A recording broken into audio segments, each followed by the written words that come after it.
Blanchard. And welcome to 2024 and the Carolina Contractor Show. My name is Eric Smith. I do inside sales for Home Builder Supply in Wilson and Greenville. And across from me, general contractor, owner of Blanchard Building Company, and owner of SureTop Roofing, Mr. Donnie Blanchard. And before we get into today's show, I do want to talk about the building side of your world, Donnie. You own Blanchard Building Company, and I was looking at the website and your Facebook page. The houses you have built look absolutely amazing. I have to be better about marketing the business, but when I'm on the job site, your first instinct isn't to take a picture and post it on social media. You know, I'm kind of old. In your 40s, you just don't think about marketing as much as you should, but I do take a lot of pictures. It's just the part of executing the post. And so I appreciate the compliment, and I'm going to try to do better. I have a couple of stunners going right now, and as these houses come together, there's just so many photo-worthy things that we're going to try to be more proactive about posting. But thank you for the compliment. And yeah, I do have some pictures as of recent. When I got a little downtime over the Christmas break, it gave me a minute to put some really neat stuff up there. And the best is yet to come. We have some radius glulam beams that just came out of upstate New York that we're going to have to hoist with a big crane. And I mean, just something that you don't see every day. And it's going to really put the finishing touch on this big monster lake house that we reference often. Yeah, the pictures you have of that lake house are absolutely stunning. So we'll talk more about Blanchard Building Company in the future, but I want to talk about today's show, which is the Carolina Contractor Show. And as you guessed, we like to talk about building and construction and DIY projects. And today I kind of titled the show Task for You to Tackle This Year, but Donnie, you came up with a much better honey do, more like honey done. And we're going to talk about some things you can do around the house that don't cost a lot of money, don't cost a lot of time. You don't have to eat up your entire weekend to do, but you can make some improvements and upgrades to your house and just make it more livable and more comfortable. But first, I want to reference a show we did last week, Donnie. We had special guest Rich Brown, who's a spray foam specialist with Prime Energy Group on. And aside from talking about the incredible technology with spray foam insulation in your house and how it can save you so much money, we got into house wrap. Tyvek is an example of it. It's the stuff you see around a house before they put the siding on during the construction phase. And you were wondering about if you could put in Tyvek incorrectly. Well, I got in touch with one of their reps, and they said, no, you really can. It doesn't matter if you can read the words correctly left to right, or if it's put on backwards, or even if it's put upside down. The main thing with Tyvek, the correct installation, is that you're starting from the bottom and working your way up. And what was it you said someone told you that the material was like, Donnie? Yeah, my first boss during my internship told me that if you looked at Tyvek under a microscope, that it was basically, he used the word semi-permeable, meaning that it looked like it was louvered.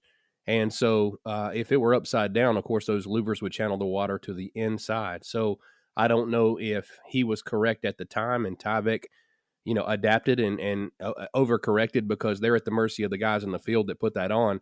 And if that were a problem, gosh, I can only imagine how much water that channeled in. But it sounds like currently they figured that out. And so they made up for, folks in the field who just may not take that into consideration. So if you're one of those people that when you saw a house under construction and you wondered, what is that stuff they're wrapping around? What's Tyvek or Tyvek or the Tyvek or the similar brands, you now know that that house wrap is to help keep moisture from getting behind the siding on your house.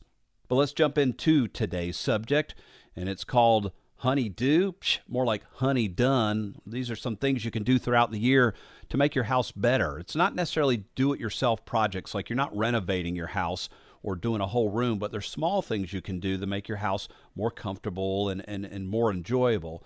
And the main thing we tried to focus on was things that took usually less than an hour and under $100. Half the ideas we have today don't even cost anything, but maybe a little bit of elbow grease. Agreed. And I like that you put the list together for all these inexpensive things, because a lot of the traffic we get through the website, people are always saying, hey, dude, I did what you said on the show. My wife was super happy with it. And I just want to encourage everybody, if you do things that you hear on the show, send us some photos. We'd love to share that stuff on social media, because if you did it and you found it helpful or easy or just whatever you have to say about it, we want to put that out there to the masses because every week we get more and more traffic on our social media. So yeah, share some of your experiences and we'd appreciate that. Yeah, don't be like me who had a small project this past weekend that I did. And when I told people at work, they were like, oh, did you take pictures? And I was like, I really didn't think it was that big of a deal. It was a light switch.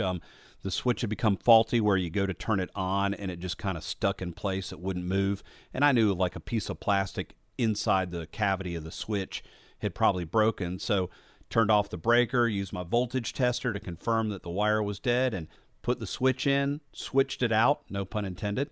And well, actually, pun was intended there. And now it works like a dream. And I didn't take before and after pictures, and somebody probably would have benefited from it or just would like to see, hey, how'd they tackle that project? Yep. Obviously, people want to consume DIY content. And when we started filming the TV show last year, I thought to myself, why in the world would A&E Network want to do a house flipping show? And, the big wigs at A&E were quick to tell me that, hey, we had to get on board because so we can see what people flip to and what channels they stay on. And, if a big network like that is going to gravitate towards DIY, that kind of applies across the board. So, yeah, send us what you have. We'd love to showcase that. So the first thing I want to start with, Donnie, is something we harp on a lot, and that's changing the filters in your HVAC system. Pretty easy to do, and that's not the task or the honey-do list. It's if you're going to do that, this is an easy time to take those vents that are usually metal and clean them really good. You can use a steam cleaner, one of those portable ones, or a brush and soap and water and clean the dust and ick and the sputs that kind of sticks onto the vents. If you want to, you can dress it up a lot, take them off the hinges if it's that old school type, and just repaint those vents. Also, your floor register vents, those get a lot of stuff that fall in them. So this is a good time to pull those vents out, clean them, paint them if you want, and also pull trash that may have fallen down in those vents. Things get kicked into them, or cats or kids drop stuff in them. If you got a shop vac, you can go down a little bit farther and vacuum some of that out. There are professional companies that will come in and do that for you, but for a little task that you can knock out in less than a couple hours, that's a good one to do. And I want to add that after you do that, you can buy these vent covers for those floor vents that are magnetic, so they stick to metal vent covers only, but they work well. It's a netting material that will keep very small objects from falling into the vent, but they don't restrict or impede the airflow coming out of them. And that's a great little thing to have because you can also vacuum over them and it won't pull them up, and you don't have to worry about dirt and debris and Lego pieces and cat hairballs falling down into your vents. Yeah, and I noticed you added insulation on the list, and of course we talked about the spray foam insulation, which is not necessarily a DIY project if you're going to do the whole attic, but this is something you don't need a pro for. Anybody can go buy a pack of insulation at the big box store. And basically the key point to the insulation is that you have instant return on investment. So insulation is the one thing that is a permanent upgrade. And of course you spend that money and you don't spend it again. And I think if you have, I'd say if you had bat insulation in your attic already, normally it's only about the depth of the ceiling joist. So laying perpendicular insulation across that is a nice touch. I will add that, buying a couple of cans of spray foam, and if you have any kind of leaks in terms of around the attic hatch or anywhere around a light that you can see where the drywall's not cut tight, a few cans of spray foam will go a long way. And the last thing while you're in your attic that I'll say is that an attic tent, they're $100, $150 depending on the size of your attic access. And an attic tent is a very wise investment, and it's something you can buy online and have in just a couple days. Yeah, you can go to the website, thecarolinacontractor.com, and download those 2 episodes about spray foam insulation. It's fascinating. Over the life of your house, you can save tens of thousands of dollars just on your utility bills. You'll lengthen the life of your HVAC unit because it'll run so much less and so much more efficiently. It makes your house more comfortable. It's quieter. It's overall a fantastic thing. So go to thecarolinacontractor.com and check out those 2 episodes about spray foam insulation. Now, if you're on the floor working on those vents and you're cleaning them out, you might as well go ahead and clean the speed base and the molding and the chair rail. And in my opinion, they make a house look a whole lot classier.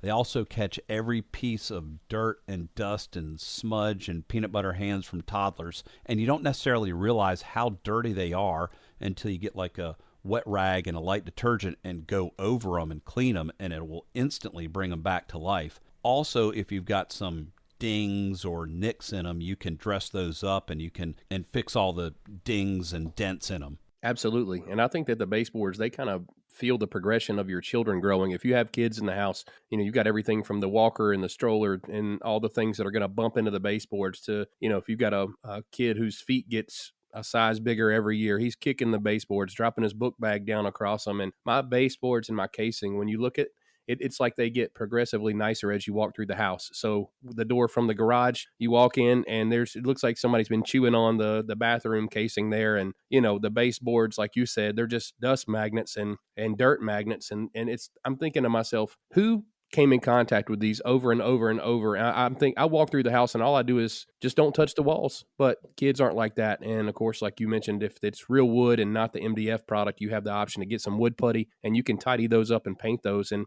especially if it's at the entrance of your house, I think it makes a big difference. Now, another thing you can do, and this is the outside of your house, and it's really seasonal. You don't want to do it in the middle of winter, but that's pressure wash your house. You could do it yourself.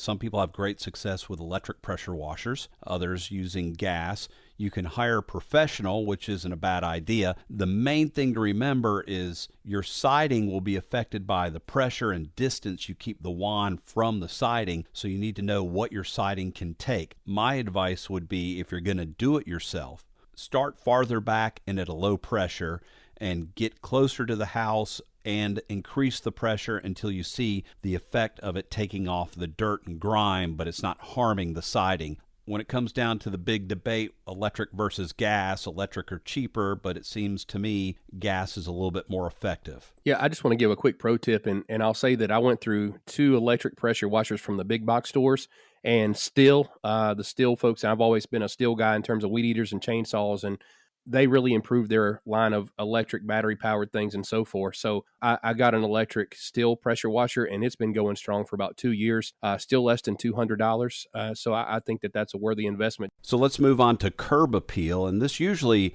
is something you hear a realtor say when they're getting ready to show your house because you're selling it, but there's no reason not to improve the curb appeal of your house, even if it's your forever home. And there's lots of little things you can do. My wife wanted to paint the entry door, the exterior of it, red, specifically barn red. So I went to the local paint store, and sure enough, it's such a popular color that they sell paint titled barn red. It's easy to take a door off the hinges and set it out, and you might have to sand it up, rough it up a little so the paint adheres, but you can paint your doors different colors or new colors. I'm seeing a lot of yellows and bright greens showing up. I'm not sure if I'm big on a bright yellow canary door, but still, it's something that makes a nice little improvement, and it'll make your house stand out. You can also, if depending on the season, prune bushes and add flowers and pine straw. But something a lot of people don't think about that's not too expensive to do, and it is a project you can do yourself, and that is changing the exterior light fixtures. Usually the lamps on your left side and right side of your door, or maybe it's just one if it's a side door, and they're not too expensive. You don't have to go overboard, but if you know basic wiring and you turn off the circuit breaker, and again, you have a voltage tester with you, you can confirm the power's off. It usually is just backing off a couple screws and remounting the new ones, and they look awesome, and it definitely will make the front of your house pop. Hey, I want to add one thing to that. And somebody told me this a long time ago because I always make mention that electrical terrifies me. That's my most deficient area because I don't know enough about it. And I've always felt like if you make a mistake with electrical, of course, you could burn your house down. So, and it's funny that I'm giving a tip here, but one of my first bosses taught me that with electrical, it's dead at the switch. So if you have a switch that controls your outdoor coach lights that you just mentioned that are usually on either side of the front door, if you have one switch that's solely dedicated to those, when you flip that switch, everything is dead at the switch. So meaning you can take those out without having to flip breakers. And it's always a good idea just to flip the breaker if you want to be triple sure. But when somebody told me lights were dead at the switch, it gave me a lot more confidence in playing with those electrical wires. And in terms of that being a quick change out, it's dead at the switch. You can feel confident in that. If there's not a three-way switch, it's just one dedicated circuit to the coach lights. I'd just rather turn off the breaker, check it with a voltage meter, or if I'm not feeling secure about it, I'm going to call an electrician. Agreed. Electricians are worth their weight in gold, but at the same time, they acquire their weight in gold when they show up at your house. So, and no knock on my electricians, love those guys, but unless it's a bigger project, I think DIY is totally worthy in that circumstance. And there's enough information online where if you want to change out coach lights or maybe a globe light in a bedroom or a switch and outlet, like you mentioned, one thing that's pretty cool is I switched out some of my countertop outlets to have the USB plug. And you know, when you have 15 kids and they steal the block chargers every 2 days. I'm thinking my house is eating a charger. And, you know, it's funny. That's a stocking stuffer in our house every single year. I buy each kid at least 5 new charger packs and charger cables and everything. I'd say spring is probably realistic, and they're all gone. And I don't understand. I don't know where they go, but I'm thinking I'll spend $20, $30 to not argue with my kids, but I still, like I mentioned, I don't understand. So I switched a few of my outlets out to have at least a USB connection. And then, of course, technology upgrades. Now they have a USB-C connection, and the iPhone changed over to the new USB-C. And I actually got the new iPhone, and my favorite part about the new iPhone was that it had a different charger than all my kids had. So that lasted about 2 or 3 months until I guess Apple has it figured out where they started bugging their iPhones, and their iPhones start going out. So as they replace those, you know, my chargers get gone again, and the story continues. It's funny you say that because for a couple of years, I was the only one in my household of 5 that had an Apple phone. So no one would borrow my charger because they couldn't use it. But then my youngest daughter, Morgan, got an iPhone, and it came with its own charger. And, you know, for the first couple of weeks, it was fine. But then I went over to get my specific charger, and it was gone. And she had it in the playroom or had it in her bedroom. So I ended up writing my name on my charger, and it basically meant there is no circumstance in which you take dad's charger and use it on your iPhone. But you're right. Once we upgrade these iPhones to the new ones because of them communist Europeans, and well, I won't get into that, but once we have to change where everybody has the same type of charger, I'm sure they'll start disappearing too. But moving on. Donnie, I think I'm correct here when I say that you own a roofing company called SureTop Roofing, right? Yes, sir. So if someone calls up SureTop Roofing or visit SureTopRoofing.com to have you come out and look at their roof and give an assessment and an estimate, you're not going to charge them for it, correct? No, sir. We do that as a service. And I'm glad you mentioned that because this is a good time of year to get that done.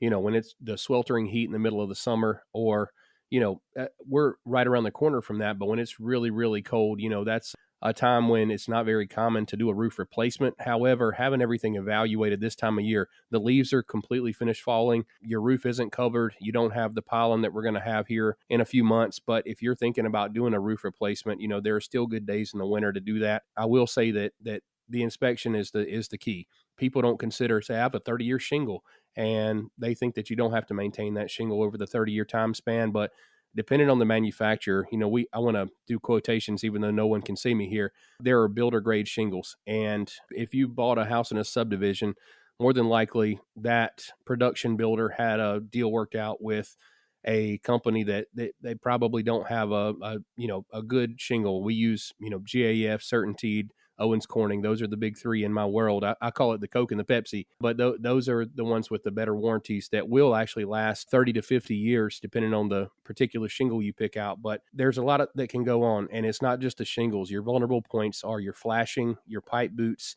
anywhere there's a roof penetration. You know, that's what you want to check. And then we talk about this, and I think we mentioned it recently, that a lot of people shortcut the ridge cap and they buy a 3-tab shingle, which is basically a 20-year shingle, and they put that at the highest point on your roof. So if you're supposed to have a 50-year shingle and you have a 20-year 3-tab shingle that's been substituted for the ridge cap, that's a problem just waiting to happen. And things like nail pops on the ridge cap, anywhere there's a lot of sun exposure, is something that we see daily. So we tell people all the time, hey, while everybody's kind of slow, go ahead and get your roof inspected, get a game plan in place, and figure out if you're going to have to do a roof replacement in the spring, or, you know, right around the corner if there's a warm day.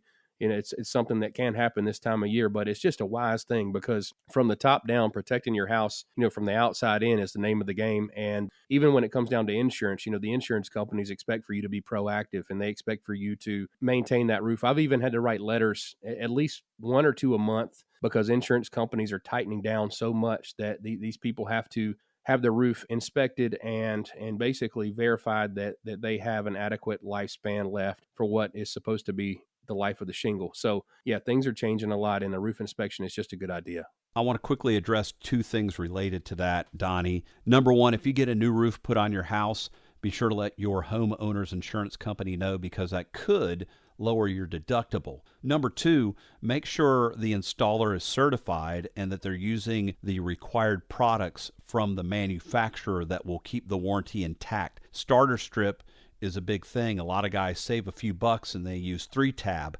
You want to use what the shingle manufacturer requires to keep the warranty intact, because if you have an issue and they come back and they look at it and they say, well, the guy or company who installed this didn't use the correct products for it, we're not going to pay for repairs or labor, or we're not going to pay the full amount. So make sure you get a certified installer like Donnie is with SureTop Roofing. Now, another thing you can do while outside is look at your stairs, your rails. If you've got wood steps and they're turning up, maybe nail them down or replace them. Make sure your railings are tight. If you've got broken or missing spindles, it's pretty easy to replace them. And if you've got squeaking floors or steps, as we move inside, you might have squeaking floors. And Donnie, that's something that a homeowner can, with a small amount of initiative, fix themselves, right? Absolutely. I'd say 90%, and that's a bold percentage prediction, but 90% of floor squeaks are when they shot the nail or they hammered the nail into the floor, they missed the floor joist. And so that nail is usually shot right down beside the floor joist and then still in contact with it, but not nailed into it. So when you walk over that, I'm doing this motion with my hand like you can see this. The nail is up, and it's basically the side of the nail is rubbing against the floor joist, and that's 90% of floor squeaks. So easy solution. Well, if you can get to it, if you have carpet, of course, you can roll the carpet back and you could screw that down. But a lot of times what I tell folks is you can go under the house and you can see exactly where that nail shot down. It's not hard to locate. Go under the house and you can run a few screws. Don't use too long of screws or they'll go through the floor, of course, but you can actually screw that floor down tight from the crawl space side, and it's an easy fix. So if you're not claustrophobic like me, crawl into your house and fix that squeaky floor that's been driving you nuts. Another thing that's outside and seasonal is aerating your yard, core aeration. You may have driven by a house and looked at their yard and said, whose schnauzer just pooped like 1,000 times all over this yard? Because that's what it looks like. Core aerators dig up a little tube of dirt, and what it's doing is loosening and breaking up the soil enough to let oxygen and airflow in it and loosen it, and that helps promote root growth from grass. It's also a good time to do that before you seed, because it gives little pockets for grass seed to get into and start to germinate and develop a root base as they grow into the spring and into the summer. And you don't have to have a brand new yard to do it. As a matter of fact, a lot of yards that have lush, beautiful grass all year long get a core aeration treatment almost every year, because that helps the existing grass really stay anchored in and that root base stay really strong throughout the summer. Now, let's move back inside. I'm counting in my house. I have personally installed 5 or 6 ceiling fans in my house. We love them, but one thing you notice, I'll ask you, Donnie, if you have a ceiling fan, is when it's not running, what do you see? So dusty. And it hangs off the edge of those fan blades. So what you want to do is dust the blades of your ceiling fan. I would advise you, from life experience, to turn off the fan first. It's very painful to try to do it while it's running. But once you get it dusted off, just use a light soap solution. Sometimes just using a duster isn't enough, but really clean it smooth. And as a follow-up, take a new static cling sheet and rub over the blades, the top, the bottom, and the edge, and that helps repel dust. It won't keep it off permanently, but it's a little extra tip there to keep the dirt at bay. I never knew that, Eric. How do they word it online? I was today years old when I found that out. The little star that says, "The more you know," just shot over your head.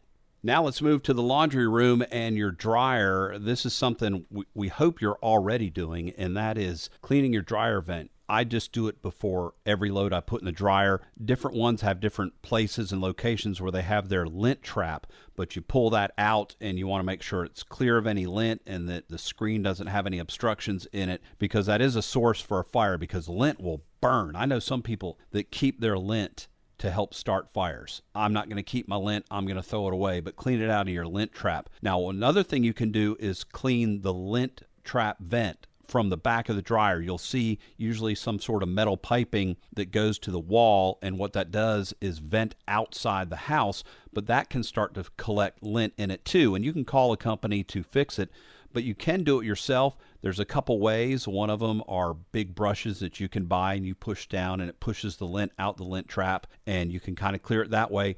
I prefer my method, which evidently was considered pretty cool, and I have an electric blower, and I just shove the blower into the vent and turn it on high and let it run for a minute, and it seems to do a pretty good job, and people think it's kind of cool. Yeah, I want to add to that. When I requested videos earlier, if anybody's got the guts to do that, I want to see the video for that. You know, I'd mentioned when you first told me this, I said, I don't endorse that. I can't get behind it, but dude, it's genius. It's simple. It's genius. It's money saving. It makes your house safer, like all the way around. I think I got your back on that now. It took me a year to come around, but I'm with you. All right, so I got to brag for a minute. A while back, we had Dennis from Builder Brigade on the show. He did a couple episodes with us, and I told him about using a blower to clear out your vent for your dryer's lint trap, and I did not come up with this idea. People had thought about doing this before I did, but it was first time Dennis heard. And he made me feel like a rock star because he goes, dude, that's awesome. Would you film yourself doing that? Because if you do, I'll put it on my social media and fire it out to everybody. And he has hundreds of thousands of people following him. So I kind of felt cool. Like, yeah, Dennis, he wanted some of my content. So go ahead and buy me that free cup of coffee.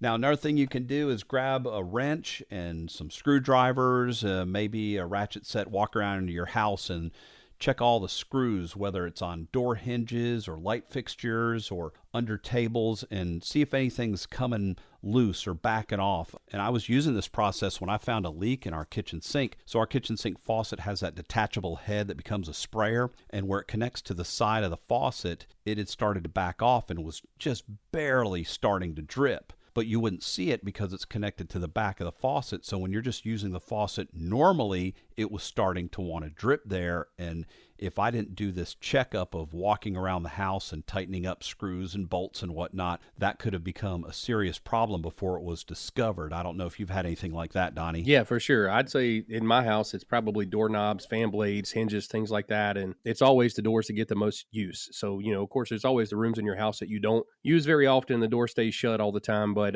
definitely the doors that you use day in and day out probably need a little attention for the doorknobs. So this last thing for the show, I want you to talk about, Donnie, because you were kind of thinking maybe it was a more of a big renovation, but I don't think this is, but it could have a big impact. Yeah, definitely. It's a tick beyond DIY, but the installation is why I felt compelled to put this on the list, because there's a company locally called the Hardwood Store. They're in Gibsonville, and they basically make cabinet doors. If you give them the dimensions, they'll make the cabinet doors. They will mortise out for the hinges and the whole 9 yards, really. And once you get that part completed, installing a cabinet door is not very hard. You may have to make a concession for where the new holes go. But if you want to overhaul your kitchen or maybe the entertainment center cabinets around your TV, you know, that's one of those things where new cabinet door hardware is definitely something that is in the DIY realm. And I'll say that because there's so many tools required to make a cabinet door that it's insane. But if you have a door shop, and these people, of course, they sell to the public, so that's why I mentioned that. But, you know, a door makeover can make a huge difference. And one thing, you know, if you know the species of your cabinets, or you could take them, your existing cabinet door, it takes a few screws to pop that off and say, hey, this is the color I need you to match.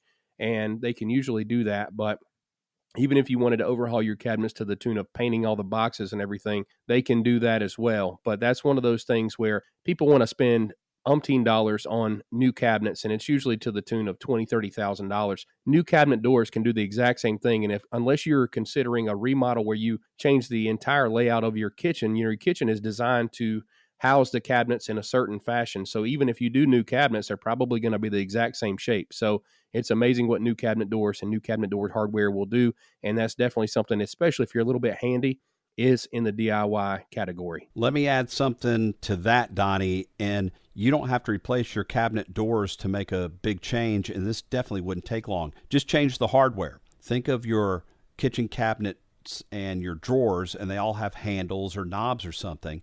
just replacing those to a different color. Maybe they're 1982 gold and you want to make it the rub bronze oil or silver or something. Just replace the hardware, and it's pretty easy to do and pretty cheap. And you can also go to overstock places or warehouses or flea markets, and you might be surprised where you'll find somebody selling a box of hardware that is nothing but kitchen cabinet handles and knobs and things like that, and you could pick up 24 of them for $10, and they might not be the highest quality or the latest craze, but just putting on new hardware can make your kitchen cabinets and drawers instantly look different. Agreed. Well, I hope these ideas that we gave you help, and as you welcome in the year 2024, you can take on some of these little tasks, this honey-do, more like honey-done list, and improve your house, make it safer, more comfortable. And there's just something about small tasks that you knock off that to-do list that make your weekends more enjoyable too. We'll get this information and the show up on the website, thecarolinacontractor.com. If you have questions or comments, be sure to ask the contractor by hitting that button. We really, really appreciate everybody who listens and contacts us and stays in touch. And if you got a little task or honeydew thing you did that you think we want to see, please send us pictures and videos, and let's share that information, because that really is the main point of this show. And we will see you next week on the Carolina Contractor Show. Thanks, everybody.